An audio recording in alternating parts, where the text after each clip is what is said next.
conversar sobre uno de los anuncios, comentarios que entregó uno de los ministros del nuevo gobierno de José Antonio Kast, Louis de Grange, que es el ministro de Transportes, y apuntó a que se busca reducir la oferta de buses en la región metropolitana para optimizar los costos. Aseguró que no se va a tocar ningún recorrido, que no van a sacar buses que estén circulando realmente, pero hizo referencias también a lo que pasa con las ciclovías, si es que hay que eliminarlas o no, cómo ir optimizando, según su criterio, digamos, el transporte público aquí en la región metropolitana. Y para hablar de esto, estamos con Ariel López, ingeniero en transporte y magíster en urbanismo de la Universidad de Chile. Ariel, ¿cómo estás? Bienvenido. Muchas gracias, muy bien. Ariel, nunca como hoy día el tema del transporte cobra importancia, es más para un economista que para un ingeniero en transporte, considerar si vale la pena congelar el precio. Pero hablemos primero de la estructura de la red de transporte de nuestra capital, en sentido de los últimos anuncios del Ministerio de Transporte, como anunciaba Piedad. ¿Hay sobreutilización del sistema de transporte público, no? No, o sea, en el sentido de que no hay más buses de los que se necesita. ¿Sí? ¿Y esto por qué? Porque si se recuerdan, hay un proceso de renovación de flota. Hay buses eléctricos que están llegando, todos los días llegan filas y filas de buses nuevos que se incorporan a la ciudad, que van a reemplazar a los buses diésel antiguos que están. Entonces, durante un momento tenemos los buses nuevos y los buses viejos, pero esta transición no es tan automática, no es que llega uno eléctrico y inmediatamente se va uno diésel. ¿Por qué? Porque los terminales diésel tienen una configuración, pero los electroterminales son otros terminales, son distintos. Entonces, es como, de manera simple, es como cuando uno se cambia de casa, arrienda una nueva casa y durante un mes tiene 2 casas, pero eso le permite hacer las modificaciones, hacer los arreglos, claro, hacer los cambios bien. Y después uno entrega la vieja. En este caso pasa eso con los buses. Entonces esos buses, esos 7.900... Entrega la casa vieja, digamos, para no caer en lo de París. Claro, entrega la casa antigua. Sí. Entonces, esos buses van saliendo. Entonces, hay 7.900, pero en realidad en operación no hay más de 6.700 en las calles. Son 6.700 los que giran, los que dan vueltas en la ciudad. Bueno, en todo caso quedó como uno de esos anuncios que se hacen y que después se deshacen, y por lo tanto ya no tiene demasiado sentido. Pero mirado con perspectiva, el cambio a buses eléctricos fue un tremendo cambio, ¿no? Sí, y por suerte nos pilló muy bien parado el tema del aumento del diésel, porque el 70% hoy día de la flota, al menos en Santiago, es eléctrica. Entonces no se ve impactada por la electricidad. Incluso se ve beneficiada porque los costos de mantener un bus eléctrico son mucho menores al de un bus diésel. Mejor aún, como esto es un sistema integrado entre metro y buses, Metro desde el gobierno de la presidenta Bachelet instaló plantas eléctricas que se autoabastecen gran parte de su electricidad, por lo cual esos cambios en los valores de la luz incluso tampoco afectan. Entonces eso permite que el transporte, al menos el transporte público de Santiago, se mantenga muy estable y con mucho mayor eficiencia. Un bus eléctrico es casi un 60% más eficiente que un bus diésel, en el sentido de la compra y su operación, la vida útil.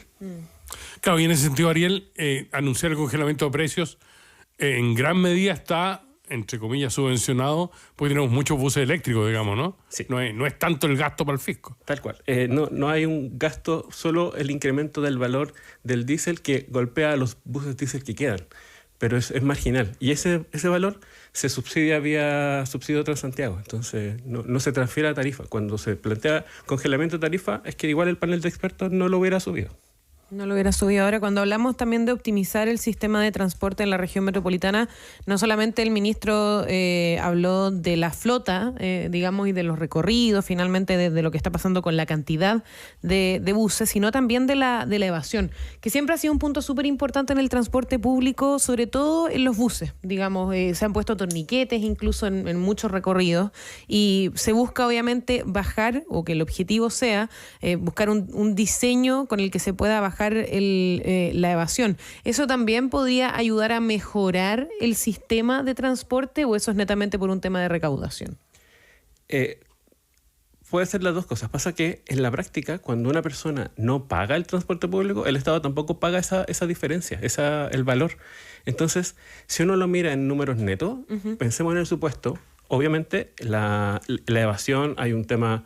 Es una conducta y un tema moral que uno trata de apelar. Claro. Pero si todos pagasen, el Estado gastaría más en subsidios.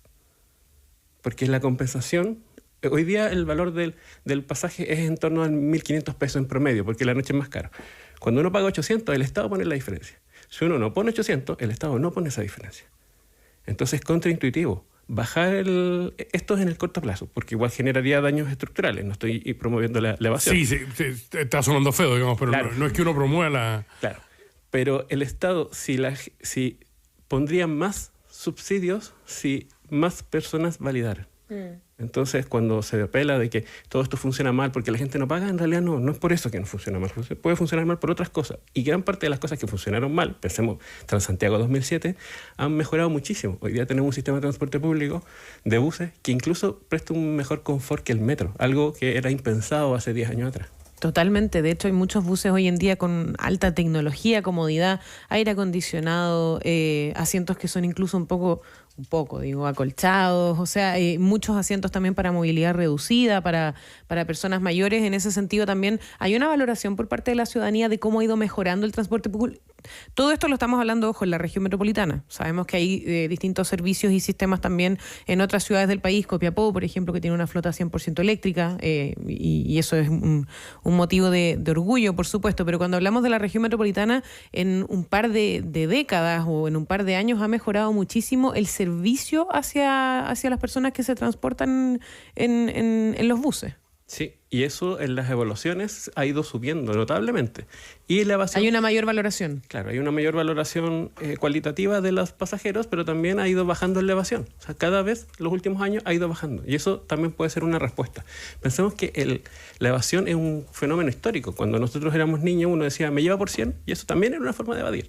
Claro. Pero cuando empieza Transantiago y colapsa y se dice, no se va a cobrar, después de eso, no hubo muchas mejoras y se empezó a cobrar. Entonces la gente decía, en esos años, 2007, ¿por qué voy a pagar por algo que es igual de malo que lo que inauguraron, pero ahora me lo cobran? Entonces, ese problema costó mucho sacarlo. Y quizás los últimos 8 años, con finales de los últimos 2 gobiernos, con el tema de red, han logrado cambiar eso. O sea, sacarnos la crisis de Transantiago hacia un sistema que es valorado y que incluso es mundialmente observado, porque pasamos de tener uno de los peores sistemas con Transantiago a uno de los mejores.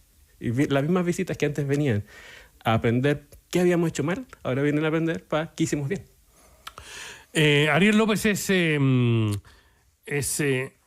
profesional que tiene altísima especialidad en el transporte urbano y fundamentalmente se ha especializado en planificación de desarrollo urbano e infraestructuras ferroviarias de alta velocidad.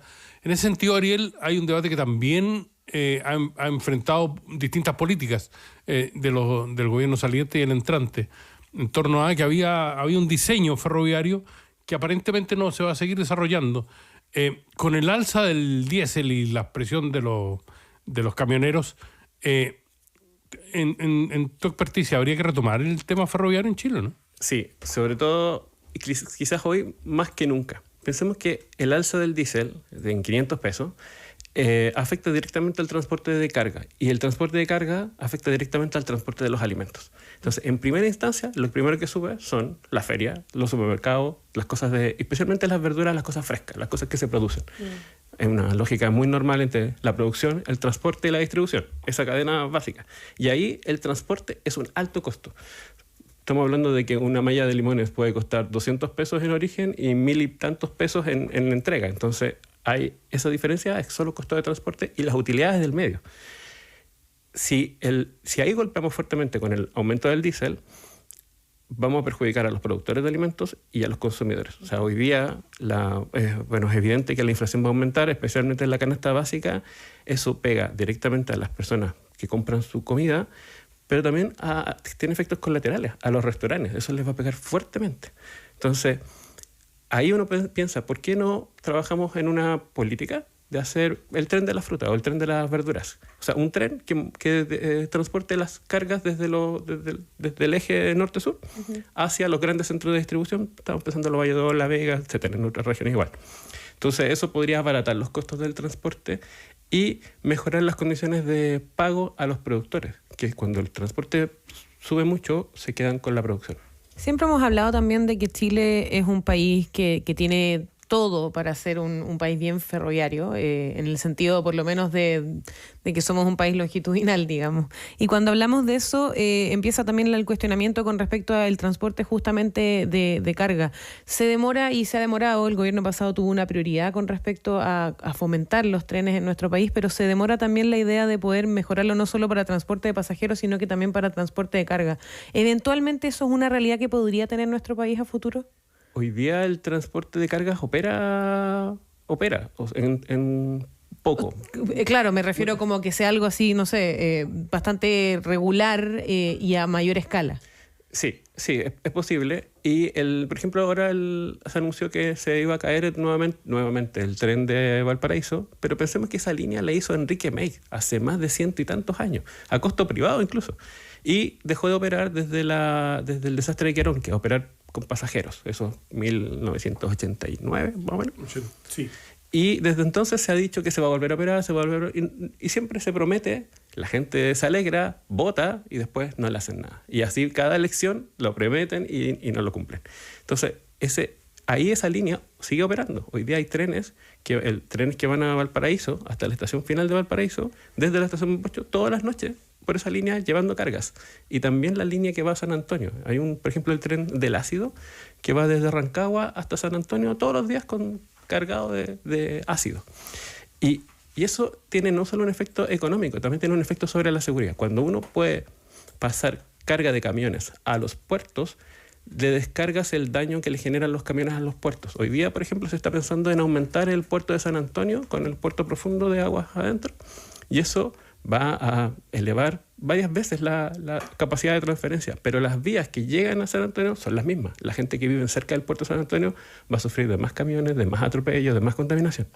Pero si lo vemos como sistema, tenemos el puerto terrestre de los Andes, donde llegan casi todos los camiones que vienen de Argentina, pasan por ese puerto y de ahí bajan hacia el puerto de San Antonio a entregar la carga. Pero el puerto de los Andes está al lado de la línea ferroviaria. Uno podría decir, hagamos ahí el intercambio, todos los camiones descargan en el tren y el tren baja con toda la carga directamente al puerto de San Antonio. Y se descongestiona. Sí. Claro.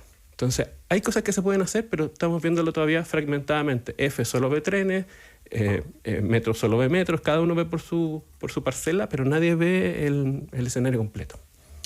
Ariel, nos va a pillar el tiempo, pero quiero hacerte esta pregunta porque tú eres especialista a ese respecto y porque además llegaste en bicicleta, ¿no? Sí. Créeme que estoy a favor de las ciclovías. Mis hijos se transportan en ciclovías, o sea, utilizan las ciclovías. Pero la ciclovía en Chile a la chuña. La de Leodoro Yáñez, la de Carlos Antunes, que eran dos vías muy expeditas en términos del tránsito, es cuestión de tirarle un poco de pintura abajo y hacer soluciones bien raras. Yo tengo una ciclovía en Bilbao que es francamente ridícula, es decir, que congestionó todo el tránsito, que mató a la feria, que hizo un montón de cosas.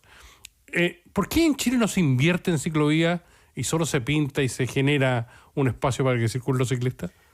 Ya, eso tiene un problema estructural, de que la bicicleta hasta hace muy poco no existía en el escenario institucional.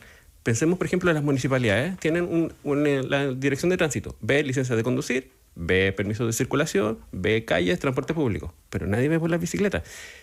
¿Quién ve hay alguien que ve las veredas, hay alguien que vela por el transporte, por los buses, hay alguien que vela por el metro, por los jefes, por todos tienen un doliente en el Estado, en la institución, pero nadie existía a quien ir a decirle, oiga, ¿quién va a hacer las ciclovías? ¿Se considera que las bicicletas eran más como recreativas? Sí.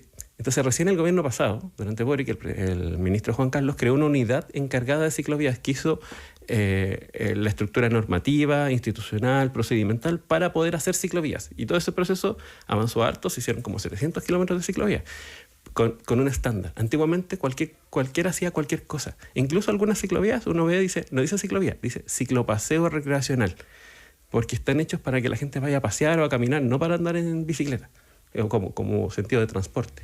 Entonces teníamos un problema que se mejoró hace muy poco. La bici entra a este sistema de transporte colgando del último vagón. ¿Y se puede resolver o no? Se puede resolver porque el gobierno anterior dejó eso resuelto. la Sectra tiene una unidad, y la Secretaría de Transporte, que es del Ministerio de Transporte, ahora creó una unidad encargada únicamente de ciclovías. El gobierno regional de Santiago, en el caso de Santiago, tiene un plan de 800 kilómetros de ciclovías de alto estándar, que no generan estos problemas de... Por ejemplo, la Alameda es uno de esos proyectos. Ese es el estándar de las ciclovías. Claro, porque uno se ha mencionado en algunas oportunidades con los ejemplos que daba, por ejemplo, Aldo aquí al lado de la radio, digamos, Leoro Yáñez y Carlos Antúnez, que finalmente el reducir pistas de vehículos genera más tráfico y si no son una cantidad suficiente de ciclistas no se justifica tener autos parados contaminando más por el tráfico al perder, por así decirlo, una pista. ¿Esas ciclovías van a tener que ser revisadas, por ejemplo? ¿Cumplen con el estándar? Pasa que los autos son muy anchos. Las pistas miden 3,5 metros, pero los autos miden 2 de ancho, de sobre 1,5 metros. Y eso por varias pistas. Yo venía ahora por Antonio Varas. Antonio Varas estaba congestionadísima por autos estacionados frente a la primera pista y que dejaban una tole-tole. Y yo iba por la ciclovía, muy angostita, la Antonio Varas, una ciclovía muy antigua, pasando cientos de autos por minuto. Y mucha gente en bicicleta. Cuando la ciclovía no existe, esas personas que van en la bicicleta irían posiblemente en un auto. Entonces serían más autos. Cuando uno hace una buena ciclovía, y por eso las ciclovías puede ser constitutivo, pero las ciclovías no están pensadas para la gente que ya anda en bicicleta. Está pensada para las personas que quisieran, pero no se atreven, para tener una zona segura. Entonces, ¿quiénes son las principales personas que cuando hay una ciclovía la usan? Son mujeres. El principal atractor de nuevos usuarios son mujeres en bicicleta porque tienen más seguridad que ir entre medio de los autos. Yo no tengo problema en irme entre medio de los autos cuando se acaba la ciclovía, pero no todo el mundo lo hace. Entonces, la ciclovía invita a gente que hoy día está en el auto. Y con los jóvenes es un peligro. Ariel, muchas gracias por estar con nosotros en un día tan importante para hablar de transporte urbano y de qué vamos a hacer con... Y de bajarse del auto, quizás. Sí, con nuestro sistema de transporte público, que es tan importante. Como tú decías, que da la sensación que ha mejorado mucho en el último tiempo. Sí, muchas gracias. Gracias a ti por estar con nosotros hoy día. Los temas del Chile de hoy están en País ADN, junto a Piedad Vergara y Aldos Quiapacase. Creo que fue en el 86. Está cumpliendo 40 años. Uno de los accidentes ferroviarios más grandes que sufrió el país.